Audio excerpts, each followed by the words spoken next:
नमस्कार, मनी गुरु की इस खास पेशकश पे आप सभी का स्वागत है। मैं हूं स्वाति रायना। अब जल्दी म्यूचुअल फंड के डायरेक्ट प्लान के लिए एग्जीक्यूशन ओनली प्लेटफॉर्म यानी ईओपी का रेगुलेटरी फ्रेमवर्क आएगा। सेबी ने निर्देश जारी किए हैं जिसमें इन्वेस्टमेंट एडवाइजर्स और स्टॉक ब्रोकर्स एम्फी या फिर सेबी के साथ जुड़कर डायरेक्ट प्लान बेच पाएंगे। अब इस व्यवस्था में डायरेक्ट प्लान के लिए ट्रांजैक्शन फीस वसूली जा सकेगी। आज मनी गुरु में समझेंगे कैसे ये मैकेनिज्म काम करेगा और निवेशकों के लिए कैसे ये नियम फायदेमंद हो सकते हैं। डिटेल में समझाने के लिए खास मेहमान हमारे साथ हैं, उनका परिचय करा देते हैं। वाइज इन्वेस्ट के सीईओ हेमंत रुस्तगी हमारे साथ हैं, मनी फ्रंट के सीईओ मोहित गांग से बातचीत करेंगे और ओरो वेल्थ के को फाउंडर नितिन अग्रवाल का भी स्वागत करते हैं हम आज की इस खास पेशकश में। नितिन, सबसे पहले मैं आपसे समझना चाहती हूँ, ये जो सेबी ने एक रेगुलेटरी फ्रेमवर्क की बात कही है, एग्जीक्यूशन ओनली जो ये प्रोवाइडर्स हैं, जो प्लेटफॉर्म्स हैं, उसके चलते डायरेक्ट प्लान बेचे जाएंगे। सबसे पहले क्या इंपॉर्टेंस है इसके, इसको कैसे समझे? जी, तो सबसे पहले हमें समझना होगा कि रेगुलेशन आया क्यों। अगर आप देखें, अभी किसी को अगर direct mutual fund platform offer करना है, उनके पास दो रास्ते हैं। या तो वो रजिस्टर्ड इन्वेस्टमेंट एडवाइजर बन सकते हैं, आरआईए, या फिर स्टॉक ब्रोकर। इन दोनों ही लाइसेंसेस के बहुत ज्यादा कंप्लायंसेस हैं और इसका कंप्लायंस करने का बहुत ज्यादा कॉस्ट है। उसके ऊपर से टेक्नोलॉजी कॉस्ट, प्लेटफॉर्म को रन करने का, केवाईसी कॉस्ट, कस्टमर को केवाईसी करने का, पेमेंट गेटवे कॉस्ट, कुल मिला के इसको प्लेटफॉर्म को चलाने का बहुत सारे कॉस्ट हैं। पर उसके सामने कोई आमदनी या इनकम नहीं है, because direct mutual fund platform offer करने से एएमसी से आपको पैसे नहीं मिल सकते, कोई कमीशन आप एएमसी से नहीं ले सकते, ना ही आप कस्टमर को चार्ज कर सकते हैं। इंडिया में कोई पे नहीं करते कस्टमर्स इस सर्विस के लिए। तो बहुत ही अनवायबल, मतलब नुकसानदेह हो गया था ये प्लेटफॉर्म को रन करना। इसलिए सेबी ने ये रेगुलेशन लेके आए हैं ताकि कोई तरीका रहे प्लेटफॉर्म्स को पैसा बनाने का, सिर्फ ये सर्विस ऑफर करके। बिकॉज अल्टीमेटली ये जो सर्विस है रेडिट में प्लेटफॉर्म बहुत ही फायदेमंद है एंड इन्वेस्टर्स के लिए। तो ये इसलिए आया गया एंड इसका बहुत ही महत्व है, बिकॉज इससे जो होगा कि डायरेक्ट म्यूचुअल फंड इन्वेस्टर्स जो हैं ग्रो करेंगे, उनको अच्छी बेहतर सर्विस मिलेगी। बहुत सारे हमारे जो रिटेल इन्वेस्टर्स हैं वो रेगुलर कमीशन बेस्ड फंड छोड़ के डायरेक्ट म्यूचुअल फंड में इन्वेस्ट कर सकते हैं, अपने रिटर्न्स बढ़ा सकते हैं। सो ओवरऑल कस्टमर्स के लिए बहुत ही फायदेमंद होगा। जो प्लेटफॉर्म्स हैं उनको वायबल बिजनेस बनाने का मौका मिलेगा। तो मेरे हिसाब से बहुत अच्छा रेगुलेशन आया है। ट्रांजैक्शन फीस की बात की जा रही है बट नॉट कमीशन, जो कि सेबी ने अपने जो गाइडलाइंस थी जिसमें कहा है। नितिन, इसका मतलब क्या हुआ कि बेसिकली जो डायरेक्ट प्लान अभी ऑनलाइन प्लेटफॉर्म से जो निवेशक जो खरीदते हैं उसमें कोई ट्रांजैक्शन फीस उन्हें नहीं देनी पड़ती है, लेकिन अब से कुछ ट्रांजैक्शन फीस निवेशकों को देनी पड़ेगी। और किस सिचुएशन में?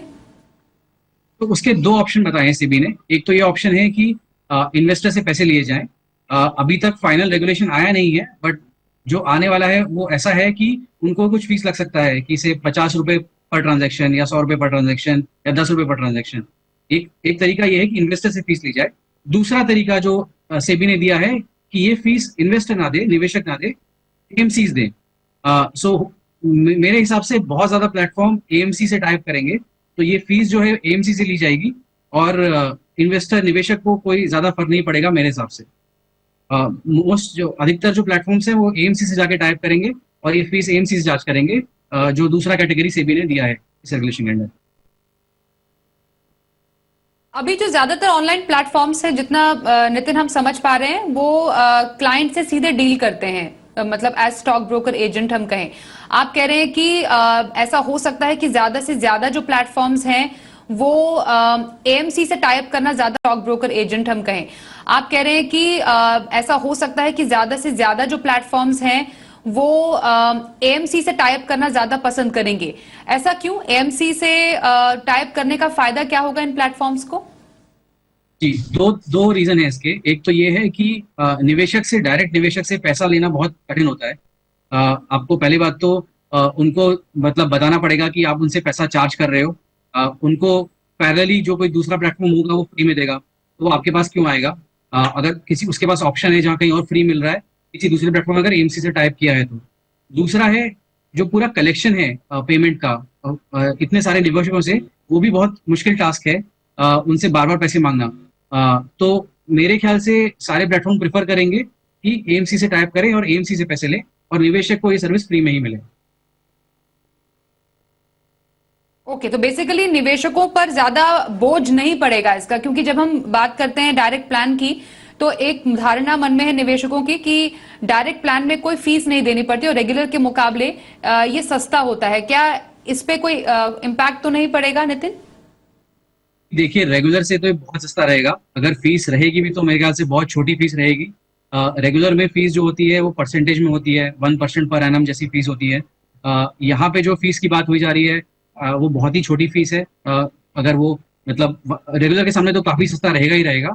इसमें भी जैसे सेबी ने दो ऑप्शन दिए हैं, तो मेरा मानना ये है कि अधिकतर प्लेटफॉर्म ऐसा करेंगे कि एएमसी से लेंगे और निवेशक से नहीं लेंगे, तो निवेशक को ज्यादा फर्क नहीं पड़ेगा।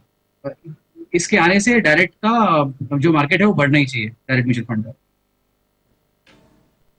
ओके, डायरेक्ट म्यूचुअल फंड का मार्केट है वो बढ़ेगा। पिछले कुछ समय में हमने देखा है डायरेक्ट म्यूचुअल फंड के जरिए निवेशकों का जो रुझान है वो आंकड़ों के लिहाज से भी काफी ज्यादा बढ़ा है। अपने व्यूज हमारे कार्यक्रम में रखने के लिए नितिन अग्रवाल आपका धन्यवाद करेंगे। तो हमारे साथ शो में शामिल हुए थे नितिन अग्रवाल, को फाउंडर ओरो वेल्थ, जिनसे हमने समझा इस नए फ्रेमवर्क की बारीकियों के बारे में। Thank you so much Nitin. अब हमारे साथ जो दो खास मेहमान उनका रुख कर लेते हैं। और मोहित, पहले मैं आपसे समझूंगी बदलेगा क्या इससे, मतलब ये जो फ्रेमवर्क जिसका सेबी ने जिक्र किया है इससे बोथ प्लेटफॉर्म्स के लिए, ऑनलाइन प्लेटफॉर्म्स के लिए और निवेशकों के लिए, दोनों के लिए ही क्या टेक अवे निकल कर आ रहा है? जी स्वाति, देखिए, इसमें सबसे पहले हमें थोड़ा सा बैकग्राउंड समझने की आवश्यकता है। और वो बैकग्राउंड ये है कि आप कंट्री में म्यूचुअल फंड का जो बिजनेस है आप दो तरीके से कर सकते थे। या तो आप डिस्ट्रीब्यूटर बन जाइए या आप एडवाइजर बन जाइए। अब डिस्ट्रीब्यूटर्स जो कि एक क्या बोले मेजॉरिटी वाली कम्युनिटी है कंट्री में, जितने बैंक्स हैं या जितने बड़े ब्रोकर्स हैं या जो हैं वो सब डिस्ट्रीब्यूटर्स हैं। तो यहाँ पर दो चीजें होती थी। सेबी कैटेगरिकली कहता है स्वाति कि एज अ डिस्ट्रीब्यूटर आप क्लाइंट्स को एडवाइस नहीं दे सकते, आप उन्हें बाय सेल रिकमेंडेशंस यानी कि कब खरीदना है कब बेचना है, एसेट एलोकेशन, ये सब नहीं दे सकते। और दूसरा, आप उन्हें डायरेक्ट प्लान नहीं दे सकते। तो यहां पर ये दो चीजें जो थी वो बहुत ही ज्यादा रेस्ट्रिक्टिव थी। तो उसके चलते इन्वेस्टमेंट एडवाइजरी गाइडलाइंस आई सेबी के कुछ सालों पहले, और इन्वेस्टमेंट एडवाइजर कैटेगरी का जो बोलते हैं वो शुरुआत हुई। तो यहां पर सेबी ने कहा कि अगर आप आरआईए लाइसेंस ले लेते हैं यानी इन्वेस्टमेंट एडवाइजर लाइसेंस ले लेते हैं, तो पहला आप प्रॉपर एडवाइजरी सर्विसेज दे सकते हैं अपने निवेशकों को, यानी आप उन्हें buy sell recommendations, asset allocation, वो सब कुछ दे पाएंगे। और दूसरा, आप निवेशकों को डायरेक्ट प्लान दे सकते हैं। और डायरेक्ट प्लान और रेगुलर में जो डिफरेंस है वो हम सब जानते हैं, हमने काफी बार आप ही के शो में इसकी चर्चा भी की है कि बहुत कॉस्ट के लिहाज से, रिटर्न के लिहाज से डायरेक्ट प्लान कहीं ज्यादा बेहतर होते हैं रेगुलर प्लान से, राइट। तो हुआ ये कि लास्ट 5 सालों में आप देखेंगे कि डायरेक्ट प्लान की तरफ रुझान बढ़ता ही गया और बहुत सारे ऑनलाइन प्लेटफॉर्म आरआई लाइसेंस लेकर निवेशकों को डायरेक्ट प्लान्स मुहैया कराने लग गए। पर जैसे जैसे इन डायरेक्ट प्लान प्लेटफॉर्म्स की रीच बढ़ी, इनका जो स्प्रेड था वो बढ़ा, लाखों निवेशक यहाँ आने लगे, तो जो कंप्लायंसेस थे स्वाति वो पूरे नहीं हो पा रहे थे ठीक से।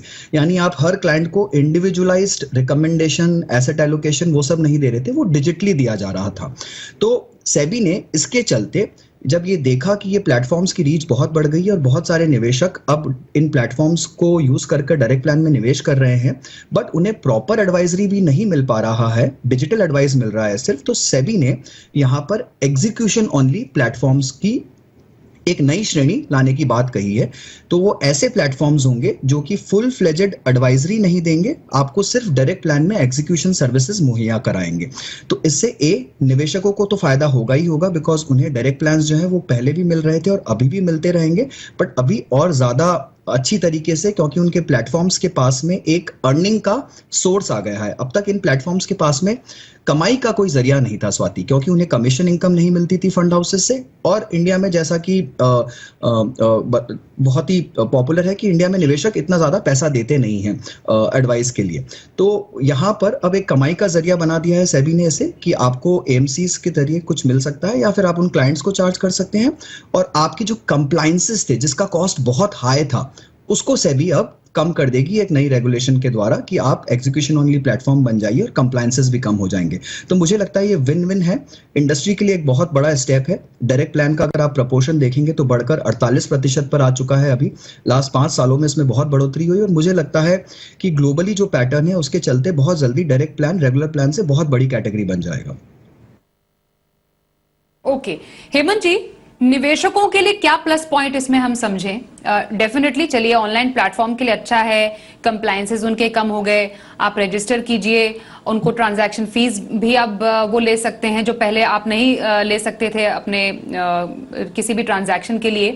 पर क्या निवेशकों के लिए in terms of safety, security, ये भी बहुत बड़ा मुद्दा है ऑनलाइन किसी प्लेटफॉर्म में किसी खरीदारी का, उसमें उसको लेकर भी फ्रेमवर्क में कहा गया है कि ट्रांसपेरेंसी आएगी और ये एक अच्छा कदम निवेशकों के लिए भी हो सकता है।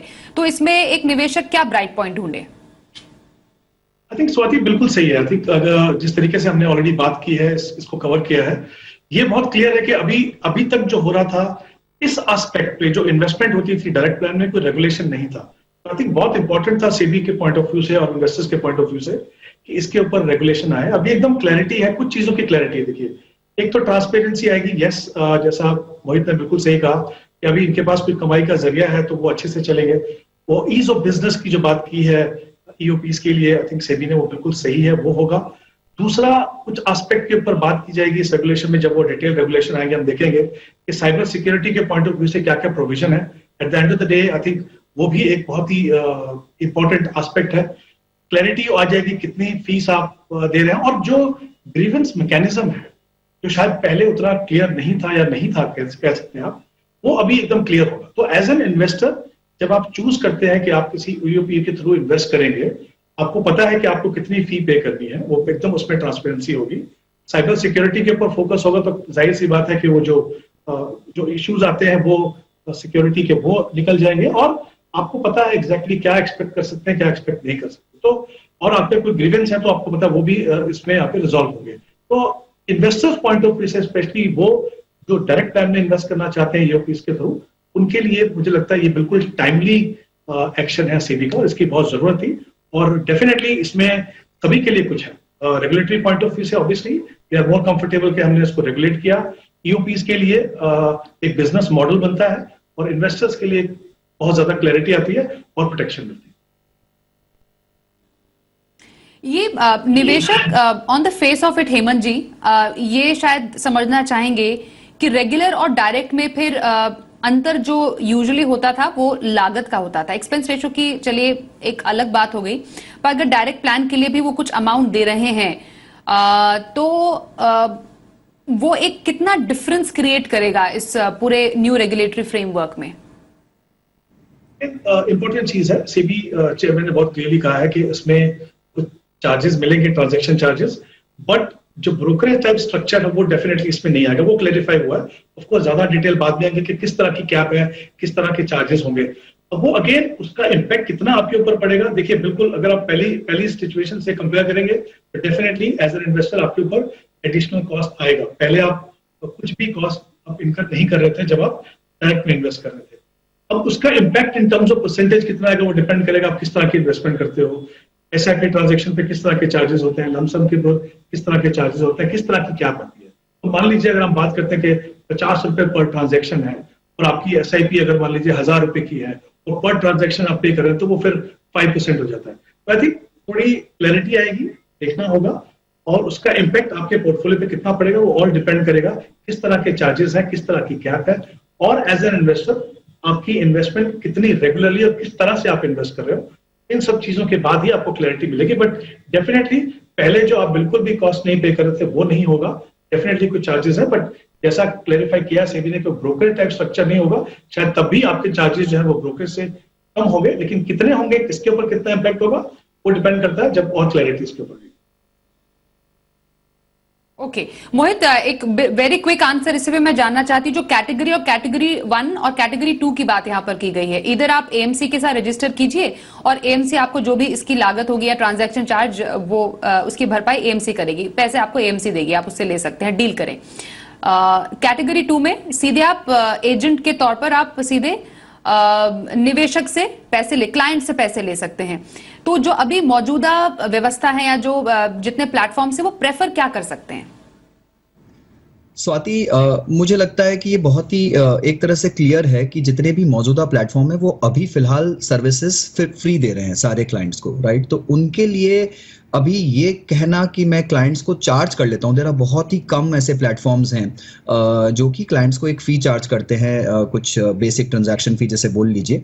तो उनको अब जाकर क्लाइंट को ये बोलना कि अब से हम आपको फ़ी चार्ज करेंगे, चाहे वो कितनी ही कम हो, चाहे वो महीने की 100 रुपये हो या फिर साल की 500 रुपये हो, कैसी भी फ़ी हो, बेसिकली वो बहुत मुश्किल होगा, बिकॉज निवेशक अक्सर ऊपर से फ़ी देना नहीं चाहते हैं, राइट? तो मुझे लगता है कि जो कैटेगरी 1 है EOP का, जहाँ पर आपको एमफी के साथ में रजिस्टर होकर और एमसीज आपको भरपाई करेंगी, और जैसा कि हेमंत सर ने कहा कि वो भरपाई हो सकता है बहुत कम हो, ट्रांजैक्शनल कॉस्ट हो सिर्फ, या फिर बहुत छोटा सा एक अमाउंट हो, एक टोकन अमाउंट हो, पर एटलीस्ट एक मॉडल उससे एस्टैब्लिश होगा। और साथ में इसमें सबसे बड़ा फायदा यह है कि निवेशकों को कोई डिफरेंस नहीं आएगा। निवेशक जो कि डायरेक्ट प्लान में इन्वेस्ट करना चाह रहा था, उसे अभी भी उतना ही बेनिफिट मिलेगा, उसे अपनी तरफ से कोई कॉस्ट देने की जरूरत नहीं है। तो उसका जो डायरेक्ट प्लान का बेनिफिट था वो किसी भी लिहाज से कम नहीं होगा, उसे सेम बेनिफिट आगे भी मिलता रहेगा। तो मुझे लगता है सारे ही प्लेटफॉर्म अमूमन ऑप्शन 1 पर जाएंगे, जो कि एमफी के साथ रजिस्टर होकर एएमसी से भरपाई का मॉडल है। ओके, चलिए एक ब्रेक के लिए यहाँ पर रुकते हैं। ब्रेक के बाद समझना ये भी जरूरी है, DIY निवेश है या फिर डायरेक्ट प्लान, खुद से निवेश करने का चलन तो काफी बढ़ा है, लेकिन अभी भी कई मात्रा में लोग रेगुलर निवेश करते हैं, जिसमें एडवाइजर की भूमिका बहुत ज्यादा होती है। तो इसके क्या फायदे हैं, इस पर भी करेंगे चर्चा म्यूचुअल फंड गाइड में। बने रहिए हमारे साथ।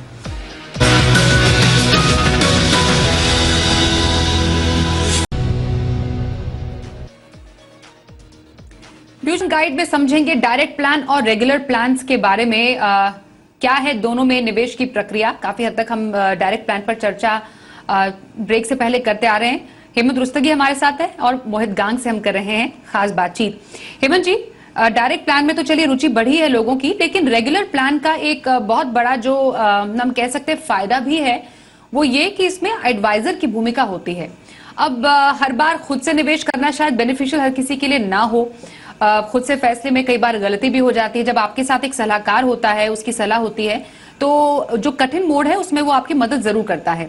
तो आपके नजर में डायरेक्ट या फिर रेगुलर प्लान, दोनों में ही निवेश के अपने फायदे या अपने डाउनसाइड्स क्या हैं? देखिए स्वाति, बहुत ही इंपॉर्टेंट सवाल है। इसके दो एस्पेक्ट्स हैं। एक एस्पेक्ट वो है जिसको आप क्वांटिफाई कर पाते हैं, जिसको आप परसेंटेज टर्म में देख पाते हैं, और दूसरा एस्पेक्ट वो है जिसको आप क्वांटिफाई नहीं कर पाते। और वो इन्वेस्टर्स के लिए कभी कभी उसको मेजर करना बहुत मुश्किल होता है कि इसका मुझे वाकई में कितना फायदा हुआ, और उसको अगर मैं मॉनेटरी टर्म में मेजर करूं तो वो उसका फर्क कितना पड़ा मेरे पोर्टफोलियो में। देखिए, ये तो नो ब्रेनर है कि अगर आप डायरेक्ट प्लान को और रेगुलर प्लान को कंपेयर करते हो इन टर्म्स ऑफ कॉस्ट, जाहिर सी बात है कि रेगुलर प्लान में एक्सपेंसेस थोड़े ज्यादा है, ब्रोकरेज है, तो आपके एक्सपेंसेस बढ़ जाते हैं। वो उसमें तो कोई डिस्प्यूट नहीं है कि अगर आप डायरेक्टली जाते हैं तो आपकी कॉस्ट कम होगी और over a period of time वो आपके पोर्टफोलियो में डेफिनेटली डिफरेंस क्रिएट करेगा। लेकिन इन्वेस्टिंग जो है वो एक बहुत ही लंबा प्रोसेस होता है, जो आप शुरू करते हैं जिस दिन आप इन्वेस्टमेंट करते हैं और जिस दिन आपका वो गोल पूरा होता है। उसके अंदर बहुत सारे चैलेंजेस होते हैं इस वक्त, ठीक है। मार्केट की वॉलेटिलिटी, आपके अपने सिचुएशन के बदलाव, फंड की non performance, monitoring of portfolio, बहुत सारी चीजें हैं। अब जैसे मान लीजिए अगर आप एक ऐसे निवेशक हैं जो बहुत श्योर नहीं है कि डिफरेंट मार्केट सिचुएशन में मुझे कैसे रिएक्ट करना है, और अगर आप खुद से कर रहे हैं और आपको कोई एडवाइस करने वाला नहीं है कि ये समय पे आपको चेंज करना है नहीं करना है, आपको जो हैंड होल्डिंग चाहिए वो नहीं मिलेगी।